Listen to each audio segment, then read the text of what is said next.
The Kola Front, Finland, December 1939, 40 degrees below zero. A Soviet patrol moves through the pines, rifles raised, scanning the snow for a man they know is out there. They pass within 30 meters of him. They see nothing, because the low white mound at the edge of the tree line is not a snowdrift. It is a 33-year-old Finnish farmer named Simo Häyhä. Motionless for hours in the horrific cold, his mouth packed with snow so his breath won't rise and betray him. His hands resting on a rifle with no scope. By the time this war ends, the official count will credit that farmer with 505 kills in under 100 days, the deadliest sniper tally in recorded history. And he did it with plain iron sights. Not because he couldn't get a scope, but because he refused one. The war would take half his face. We'll get there.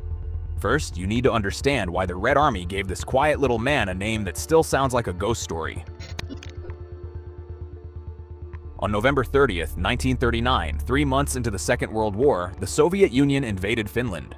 On paper, the matchup was absurd. A nation of under 4 million people against a superpower with an army of millions. Stalin's planners expected the campaign to be finished in about 2 weeks. Instead, the Winter War became a nightmare the Red Army never saw coming. That winter was one of the coldest on record. Temperatures fell to 20, 30, sometimes 40 degrees below zero. Finnish ski troops in white camouflage ghosted through forests the Soviet columns could barely enter, cut their supply lines, and vanished. Nowhere was the fighting more desperate than at Kola, a frozen river line in the forests of Ladoga Karelia, where a thin Finnish force faced Soviet divisions many times its size. The order from headquarters was brutally simple. Kola must hold, and somehow it did. At one point in the fighting, by some accounts, a Finnish position held by a few dozen men beat back an assault by thousands. The defenders of Kola were outnumbered, outgunned, and frozen to the bone, and they held anyway. Among them was a corporal from the farming village of Rautjärvi. 5'3", quiet. Before the war, he plowed fields, hunted in forests just like these, and stacked up trophies at Civil Guard shooting competitions. His name was Simo Häyhä, and over the next 100 days, he would turn that stretch of frozen forest into the most dangerous place on Earth for a Soviet soldier. Häyhä's weapon was a Sako M/28-30, a Finnish-built refinement of the Russian Mosin-Nagant, the same rifle family his enemies carried. Finnish soldiers nicknamed the model the Pistikorva, the Spitz dog, because its front sight guard looked like a dog's pricked ears. It was the rifle he had fired for years in competition. He knew it the way a carpenter knows his own hammer. What that rifle did not have was a telescopic sight, and here's the part that separates Häyhä from every other marksman of the war. Scoped rifles were available. He turned them down. It was a deliberate choice. And the choice tells you exactly who he was, because every reason behind it was about survival, not pride. First, a scope sits high above the barrel. To look through it, a sniper has to lift his head. And in a flat white landscape, a few extra inches of skull above the snow can be the difference between invisible and dead. Iron sights let him keep his head down. Second, glass reflects. One flash of winter sun off a scope lens works like a signal flare pointing straight back at the shooter. Iron sights don't flash. Third, in the deep cold, scope glass fogs from body heat and frosts over at the worst possible moment. Iron sights don't fog. But the rifle was only half the method. Hayha would ski out before dawn, carrying his rifle, a day's rations, and little else, and settle into a position he had prepared in advance. Then he stayed there, nearly motionless, through the few short hours of winter daylight. Imagine holding that stillness, not for minutes, for hours, in cold that killed men on both sides of the line without a shot being fired.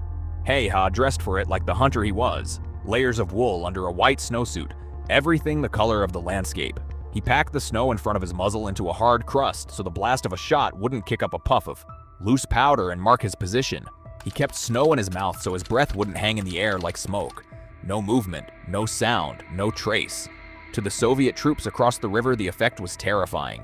Men simply dropped. One crack from the tree line, then silence. No smoke, no flash, no sniper anyone could see.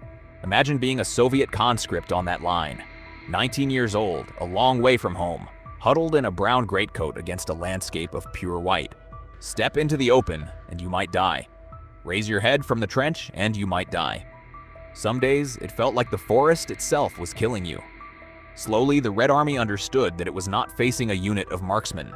It was facing one man, so it set out to kill him. The Soviets gave him a name first, Belaya Smrt, the White Death. Along the Kola front, he became something between a rumor and a curse. The reason men flinched at every tree line, the shape they thought they saw in every snowdrift. Then they sent the counter-snipers. Trained Soviet marksmen, many carrying the telescopic sights Hayha had refused, went into the forest with one job: find the White Death and finish him. According to Finnish accounts, the hunters became entries on his tally instead. The scopes that were supposed to give them the edge helped give them away. When precision failed, the Red Army tried mathematics. Artillery batteries hammered any patch of forest suspected of hiding him, trying to erase one man with high explosives. One barrage reportedly came close enough to shred the back of his greatcoat. He kept working. By February 1940, the Quiet Corporal had become a national symbol. Finland honored him with the gift of a custom-built rifle. The Red Army answered with more shells. One side was trying to make him immortal, the other was trying to put him in the ground, which raises the question historians still argue about. How many men did Simo Häyhä actually kill?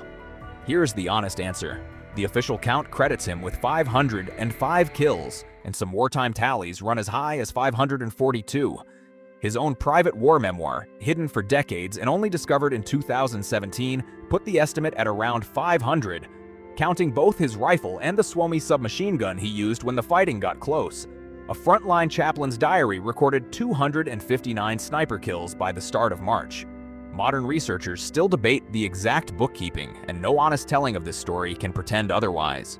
But even the most cautious serious estimate leaves Hayha as the deadliest sniper in military history.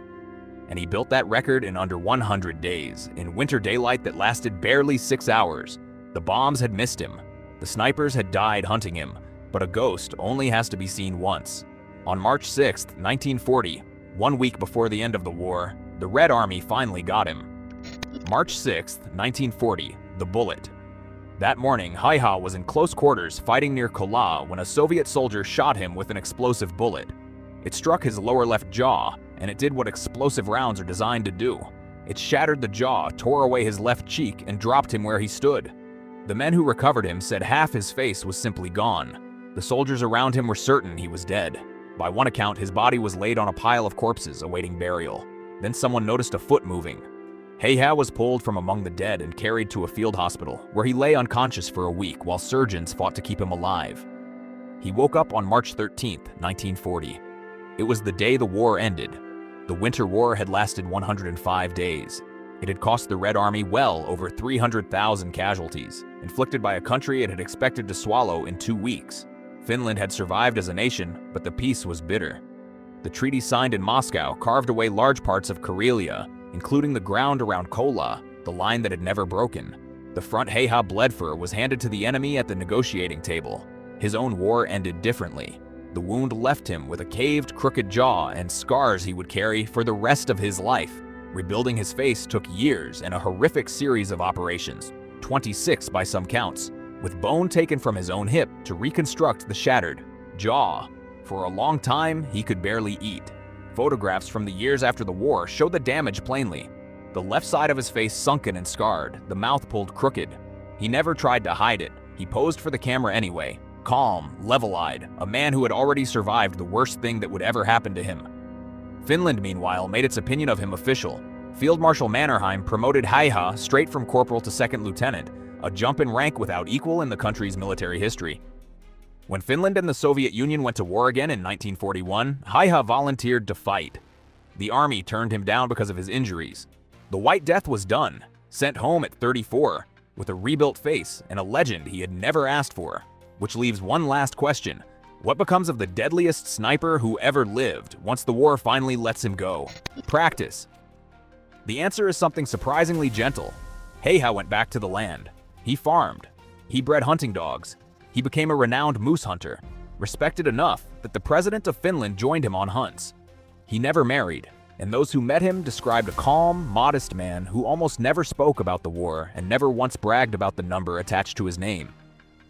The memoir he left behind hints that the memories haunted him more than he ever let show. In public, he carried it all in silence, the same silence he had once carried through the snow at Kola. He lived to be 96 and died in a veteran's home in 2002. 62 years after waking up on the day of the peace, and near the end of that long life, in 1998, an interviewer finally asked him the question this whole story has been circling. How did he become such a good shooter? The old man with the crooked jaw gave a one-word answer: practice.